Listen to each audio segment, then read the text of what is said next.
morning. God, it's like 7:13, which is really late for me. Hopefully you're doing all well. It is post-Turkey Day celebration, fun, all that good stuff. My holiday was really good. Had a good time with the fam bam, all that good stuff. I also had a good time reading some books. I actually had time to read when I wasn't in front of I guess you couldn't say in front, when I wasn't on a cardio deck because I had a couple days off. So that was kind of fun. But when I get to it. So, two really good books that I had read that couldn't be any more different. One kind of had a more serious tone, quite serious content, all that stuff. And the other one was not really a lighthearted sort of a romance, but more or less kind of a romance. And both were done very well. And the thing that I like about these particular two books is they were very unique to one another. Meaning that they were very opposite. Make any sense. You may not see that because that could hit the editing floor in post. No, I'll leave it in. I just kind of want to give these videos more of that live vibe. So I'm going to go ahead and get to it, and I do not actually have the physical copy of the first book I'm going to read, which I do not want to mangle the title. So I will be reading off my Kindle, and then you should see the cover on one of these spots here. So wait to unlock my Kindle. What is the name? I forgot the name of the book. So, Finding Providence by Becca Swan. And I actually have a copy of her other book, which I will be diving into, because this book is in print, but not on Kindle. So, Becca, if you're out there, really liked the book that I read that was on Kindle, Finding Providence, and whatchamacallit, Luna's Alexka's Escape. God, if I mangled that, I'm so sorry. You can mangle any of my titles. I'll let you go for it. So I'm going to just go ahead and start reading from this and then talk a little bit about like the synopsis and all that. Kind of do it somewhat in reverse. It had been a few months since I showed up at the diner, lost and broken, not knowing where I could go or what I would do next.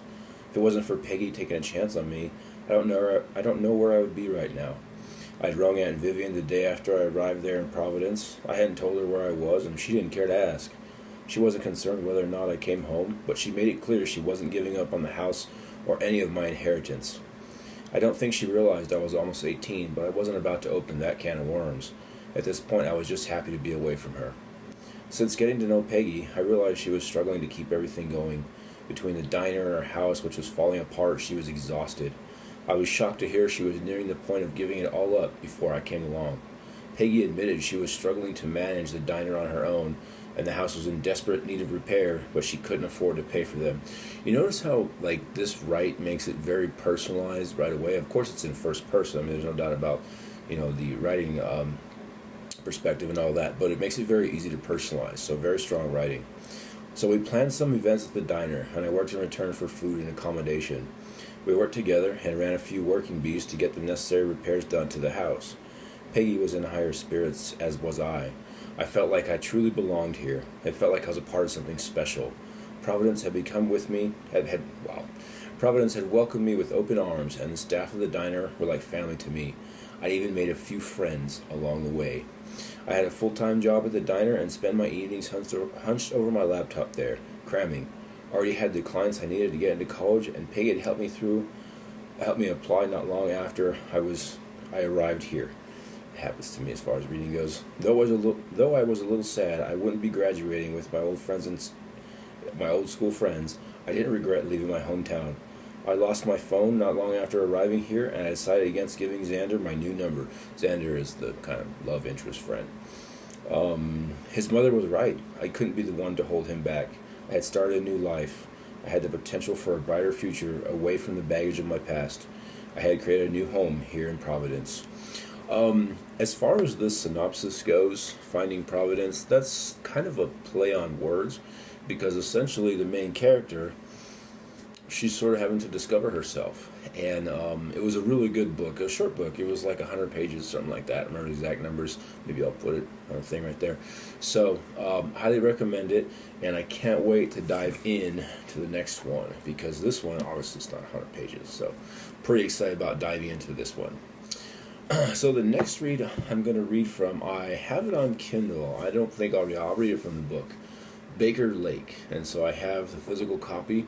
I've been reading on Kindle because that's kind of how I do my reads, but I'm going to go ahead and read from here. I will read the synopsis first. There are a lot of foreign words in here, names of destinations. I'm probably going to mangle all of them. I tried not to, but it's going to happen, so preparations. From the mythical origin of a powerful talisman known as the Sadamarok in 4500 BC to the modern-day quest for a miraculous cure, this story follows the Seagram family's relentless pursuit of power and immortality. Their journey leads them to an isolated island in Nunavut, the place of heartbreaking beauty and terrifying secrets. Here, a brilliant but naive scientist, Mateo, undiscovers the key to groundbreaking medical breakthrough, only to find himself trapped in a web of deceit and violence woven by the family's lost heir, the enigmatic and ruthless Beverly. There's a little bit more of the synopsis, but I'm going to go ahead and start reading. So, there we go. Some acknowledgments, all that. Let's see. 4500 BC. Nuna Sila, Island of the Souls, where the river widens. There's a word before that, but I can't pronounce it. Really awesome, the attention to detail in this book as far as location, destination, all that good stuff. The full moon made things clear as the 10 males and 7 females completed the circle around the image of Sadamarok. The ancient talisman stood slightly higher than the naked figure surrounding it. Carved from a material that the Homo sapiens believed to be the bone of a large animal, the three-dimensional image portrayed a creature that modern humans would see as a mermaid with the head of a wolf. An offensive bastard of Sedna, who protected the deep waters around them. The Amarok, the great wolf that hunted alone and protected them from anything wandering in the night. The statue of Sedmarok had always existed in its location. The people who would one day be called Inuit, held a duty to protect the image of Sedmarok. The 17 beings surrounding the totem were the only ones of their people who knew the location of the sacred object. The people had always known that the image could heal, and that it could kill. It must be respected and not abused. Using the powers it contained was reserved only for those who now stood in a circle around it. They were called, I cannot even do this word, Kilimanjaro, the Council of the Souls. Once again, I apologize for mutilating certain words. I can write a story, but there's certain words I cannot pronounce. I apologize again for that. At the base of the statue, the body of a young female had been arranged in a tight circle. She was covered in the white fur of the great bear. The white of the fur was streaked with red, and her life fluid left her fragile body. Her hands were loosely tied to her feet so that her body appeared to create an altar between the ground and the upturned fishtail of Sadamarok. The young female was the daughter of the leader of the people, and her eventual offspring would be crucial to their survival. The unfortunate attack by an unknown animal had left her close to death, and the council knew that Sadamarok would save her. So I'm not going to read more than that, because this is one where I really don't want to do spoilers. This book paid really incredible attention to detail as far as like the area where the story takes place, the culture, a lot of the intricacies of like the whatchamacallit, I want to say figures, but it's not figures. I may have to put the word that I'm thinking. You get old, you forget words. The other day I forgot the word fork.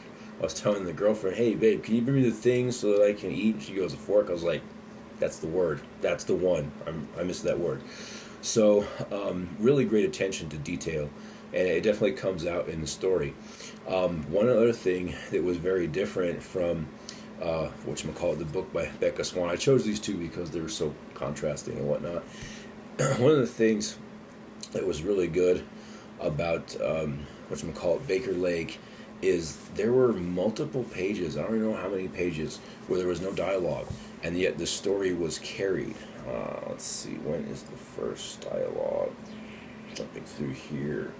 It was actually really a cool effect because I use a lot of dialogue in my stories. So I think it was page 23 was the first dialogue. That's pretty hard to do. I'm not gonna lie. I've done that before. It's not my preference, but if you can not use dialogue and still carry the story along, it's pretty cool. And so that was something that I definitely liked. So both of these books I'm giving 4 stars. Really enjoyed them. The striking difference was pretty profound as far as just the delivery of the stories and The style was very different, very good on both. The cool thing about these stories is they fell into my wheelhouse completely by accident. The first one, Finding Providence, I saw on Facebook, not even a Substacker. It's cool. So purely by accident. The second one, I met the gentleman, the author, whatchamacallit. Let me go and hold up his book. I met the gentleman, Greg Taylor, at the coffee shop, and he handed me like a little promotional thing for his the release of the book, and so I checked it out. So both of the books fell into my lap by chance, happenstance, not stuff that I would normally read, but definitely glad that I dived into them. So give them a. I think they're both on Kindle Unlimited. So yeah, take a peek at their books. I give them 4 stars. Fine holiday fun, and I think that is it. Ooh, let's do a vote. Let me go ahead and grab my books. Actually, I'm just going to pop them up on the screen. So we'll have to decide which one of the next reads we do from one of my books. Should we do The Errand, The Apprenticeship, or should we do Double Blind? Maybe I'll do like a 20-minute read of Double Blind, because if I do a read of The Apprenticeship or The Errand, it should probably be a short one because they're not very long. I mean, they're novellas. So comments, we'll go ahead and do a vote. So awesome. If you made it this far, I thank you. If you didn't make it this far, I tried. I write books better than I do live.